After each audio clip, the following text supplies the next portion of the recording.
Good afternoon.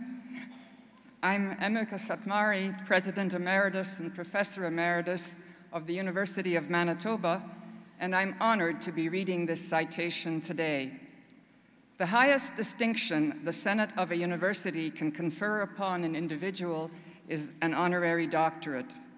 At the University of Manitoba, the criteria include distinguished achievement in scholarship, the arts, or public service. Our honorary graduate this afternoon is Mr. Paul Desmarais, Jr.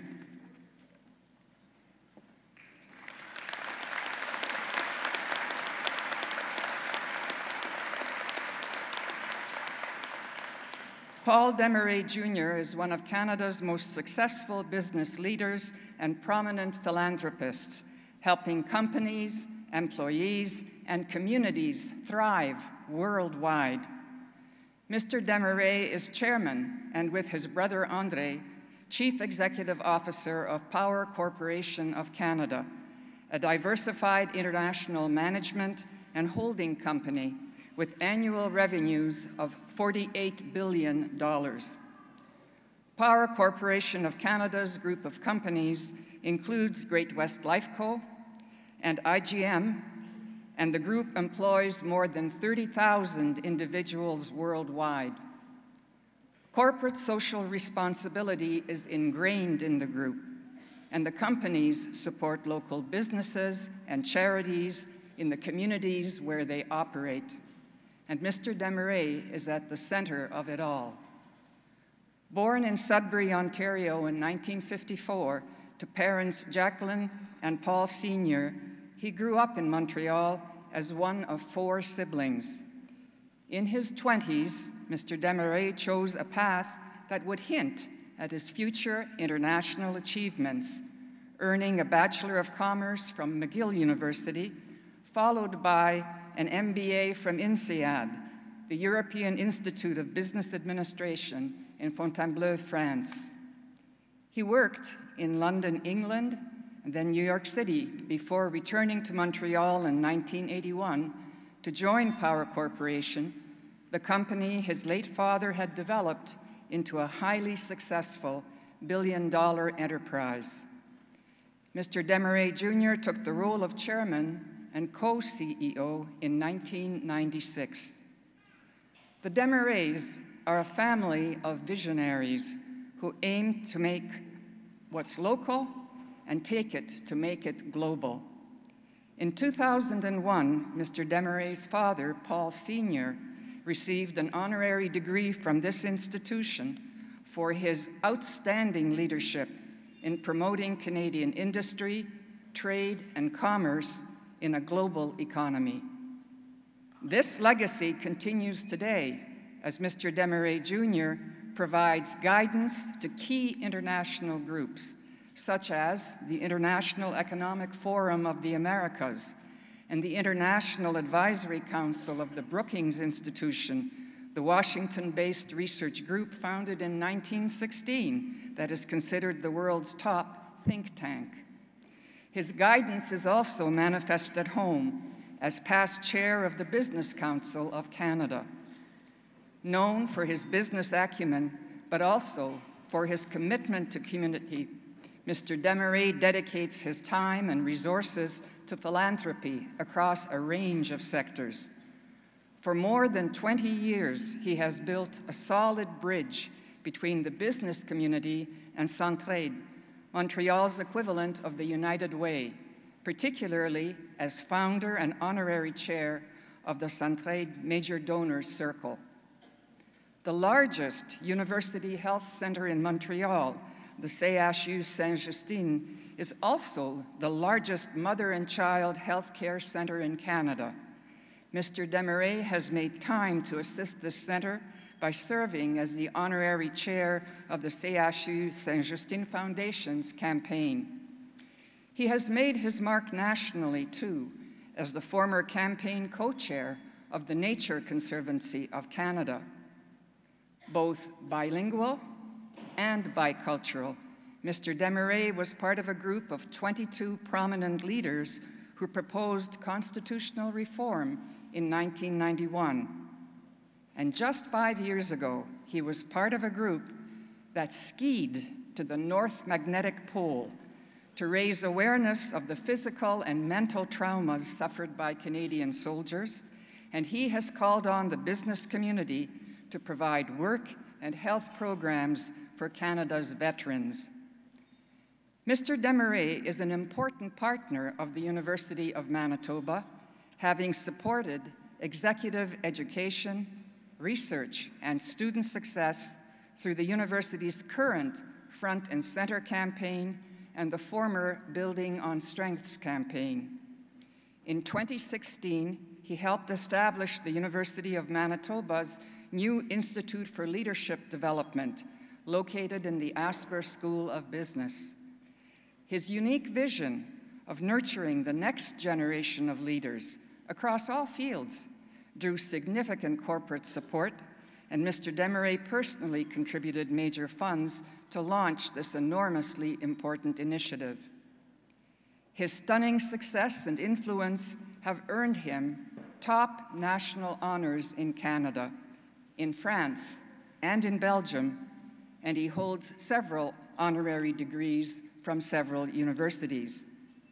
Madame Chancellor, it is an honor for me to ask, on behalf of the Senate of the University of Manitoba, that you confer upon Mr. Paul Desmarais, Jr., the degree of Laws Honoris Causa. Madame Chancellor, President Bernard, honored guests, graduates, family, friends, bonjour à tous. Good afternoon to all of you. It is a great pleasure to be with you, graduates, and your families on this historic day in your lives. For you have accomplished something truly special, and you have done it at the University of Manitoba, one of Canada's truly great institutions, and notably the first university established in Western Canada. Thank you for those very kind and generous introduction, Emeka, and I thank you for them immensely.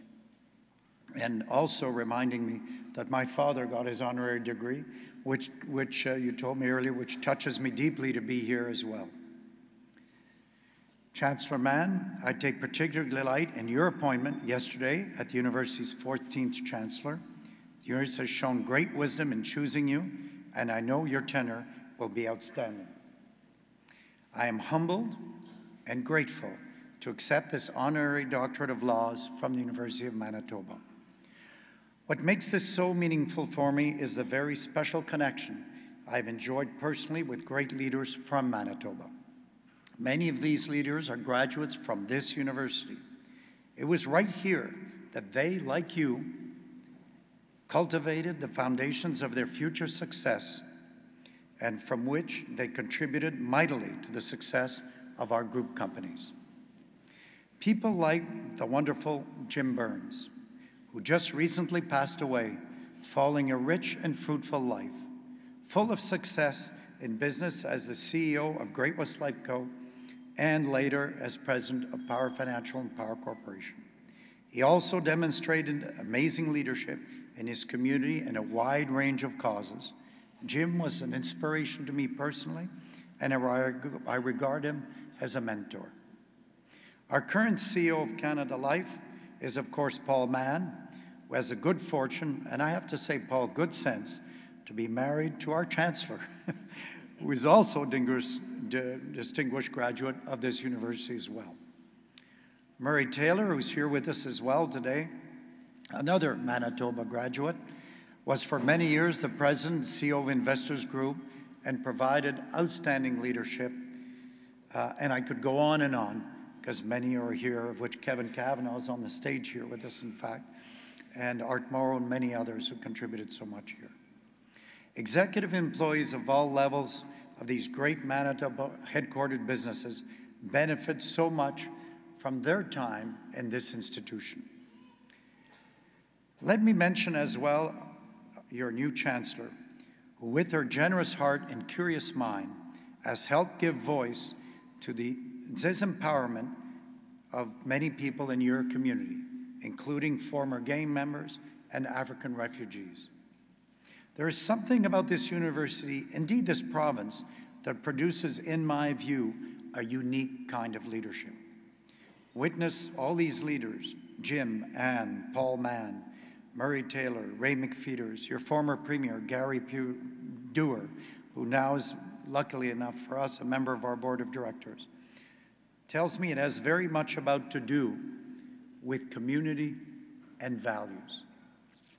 What I see in all these individuals is a commitment to their community alongside a commitment to developing their own talents. They all have an orientation towards helping others, a wish to be connected and inclusive, and a desire to help to ensure a rich suite of activities for your fellow Manitobans, whether in successful and responsible business, the arts, sports, recreation, or other charitable causes. UMB enjoys great research and teaching that is truly world-class in caliber, whether on global population, health and infectious disease, Arctic research, or producing and studying great literature. There's a commitment to social healing as well, with your embrace of the new National Center for Truth and Reconciliation, which recognizes your long-standing commitment to education for Métis, Inuit, and First Nations students, along with the desire to do still better. It was out of such reflections with President Barnard on this unique brand of Manitoban leadership that together we came up with a concept of your recently launched Institute for Leadership Development. Dr. Barnard and his team did a superb job in elaborating a concept and convincing my brother and me, Paul Mann and Jeff Carney, to together provide one of the largest gifts in our history, to help the Front and Center campaign and get this leadership center started. The strength of our companies headquartered here depend on the continued development of great leaders in this province. People who want to help build our business and our brand, and one day, like Jim, Paul, and Jeff, run our companies. If you will allow me, I would like to speak with you briefly about and set off on this next phase of your lives is this concept of leadership and what I believe is most fundamental to it. That is to be rooted in a strong sense and a commitment to values. For that is what I have seen in all these individuals I mentioned above. I call it values-based leadership. I want to be clear. The leadership and values I'm talking about here are not just at the top level of organizations, whether CEO or president or executive director. Leadership comes at all and every level of organizations. Being a good team member, stepping up to your piece of the puzzle, assisting and helping others to do their best, preparing yourself responsibly for the next level, being dedicated to volunteer for good causes. These are all important reflections of leadership. So what are some of the values that I think are crucial to a meaningful leadership? I see a number of them. Values that I've witnessed in many of the leaders I've just mentioned. The first value, critical value, is integrity. We are faced with ethical questions all the time. Integrity is really about striving to do the right thing, to do it the right way, and making this a habit of your action. Demonstrating integrity in decisions and actions gives others the sense and the confidence that when you do things, all of you, you will do them well, do them with discipline, and do them honorably. Demonstrating integrity makes people want to work with you, to partner with you, to invest in your future. Integrity is really the cornerstone of your reputation, whatever profession you choose. I believe as well, we need to embrace responsibility as a value. In our group of companies, we are deeply conscious of the fact that we do not operate in a vacuum. Thriving depends on thriving on a business depends on a thriving society. I believe profoundly that business must embrace a responsibility towards the communities in which they operate, towards our fellow citizens, towards the natural environment. I believe, too, that philanthropy is a critical ingredient to the success of any community.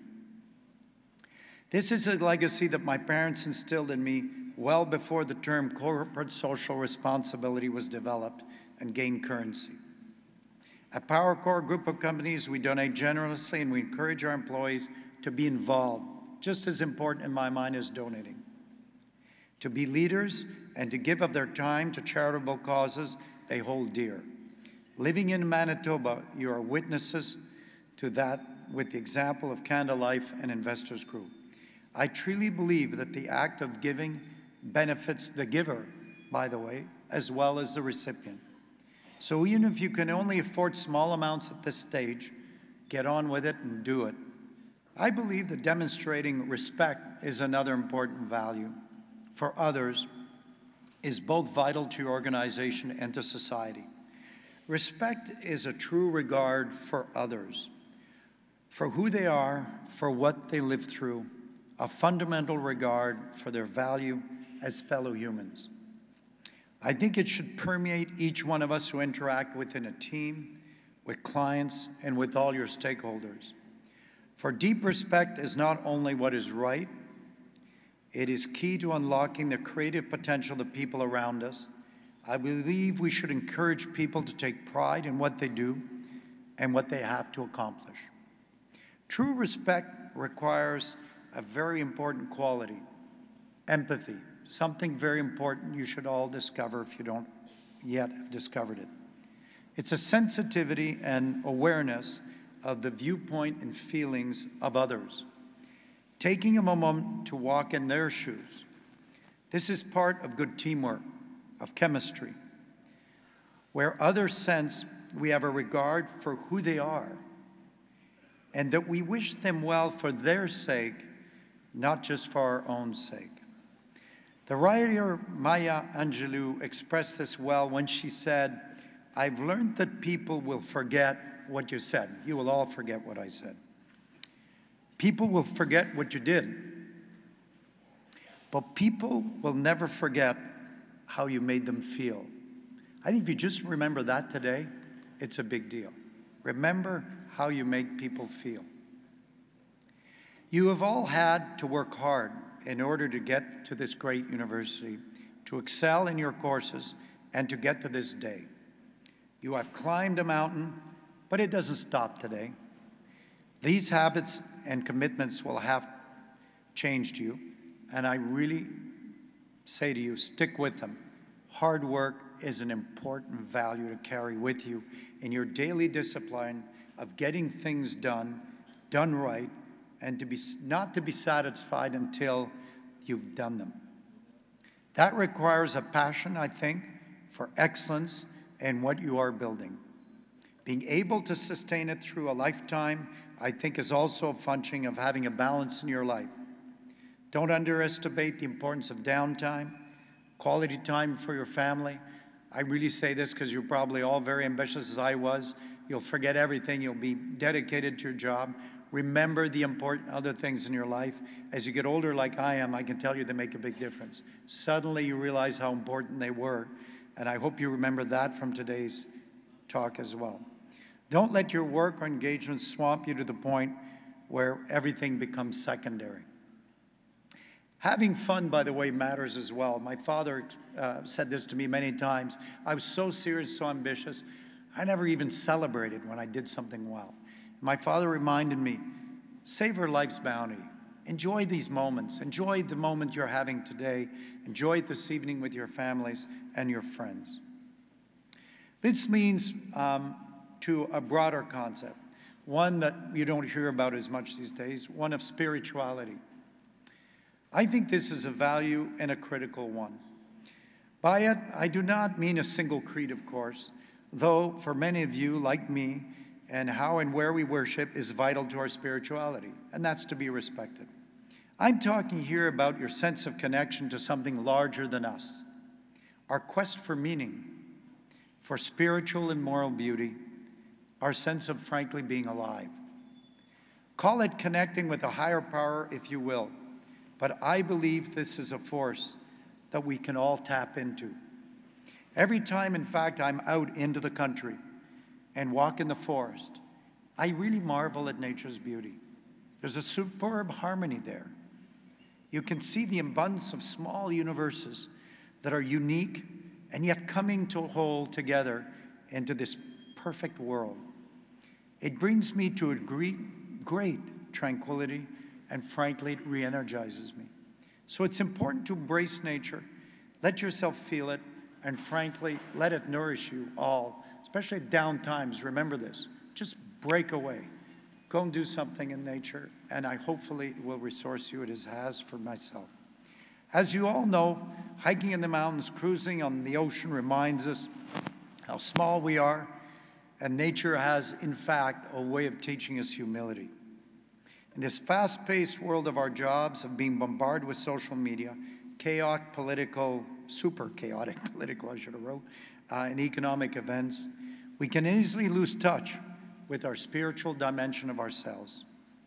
And then finally, I want to finish with the final cornerstone that I want to mention, which is courage, which I learned actually in the 2009. You'll see, you'll grow as you grow older, and you'll find the things that animate you. I really discovered courage in those years, because if you were in business, it was a tough moment to get through. And so for me, courage is sticking, though, by your values, including the toughest moments. Life is full of temptations to cut corners, to let things slide, to rationalize, we're all good at that, and to compromise your values. Don't let yourself cross the line. I call it the line in the sand. Courage is about following through, sticking by your commitments and your values, even if it really seems tough to do so. In life generally, I think it also means stepping up to our social obligations, getting your hands dirty, so to speak, or speaking up where you can make a difference.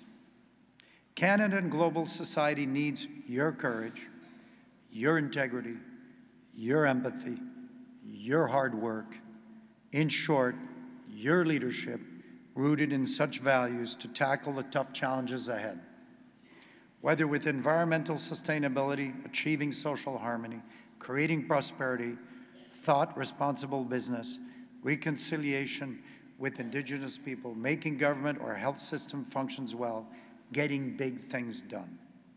I hope you are all developing a passion of how you can make a real and positive difference in your careers and for your community. Which leads me to an announcement that President Barnard asked me to make today. I would happy to mention that James Burns earlier in my speech. Let me note that in addition to his long career at Great Western Power Corp, later Power Financial, he was an amazing force in your community here in Manitoba. He was one of the founders of the Manitoba Museum, a prime mover in the Citizen Coalition to save the Jets. I'm sure you all love that, and bring the NHL to Winnipeg. A leader on behalf of the Cancer Care Foundation of Manitoba, and champion creating, I remember how proud he was when he showed me the skateboard park that he built here. Jim was a real Winnipegger, a great leader in his community and in his business career. He was a mentor, an example for me of how to live well, how to live your values, and by the way, he had a lot of fun. He sure knew how to have a good time. So it gives me great joy to be able to share with you the university's decision to name the new Leadership Center the James W. Burns Institute for Leadership Development to commemorate Jim Burns, yes, but to inspire others to build on a special Manitoba leadership so that we all may benefit from it. Long may it thrive. I wish each of you a great career in your lives. Savor this day. Enjoy it. You've earned it. And thank you to University of Manitoba for this honor. I'm very touched by this moment, having followed my father's footsteps here as well. And thank you all for listening and allowing me to reflect on these, should have been shorter thoughts, but I had so much to say, I wanted to share it all with you. Thank you all. Merci beaucoup.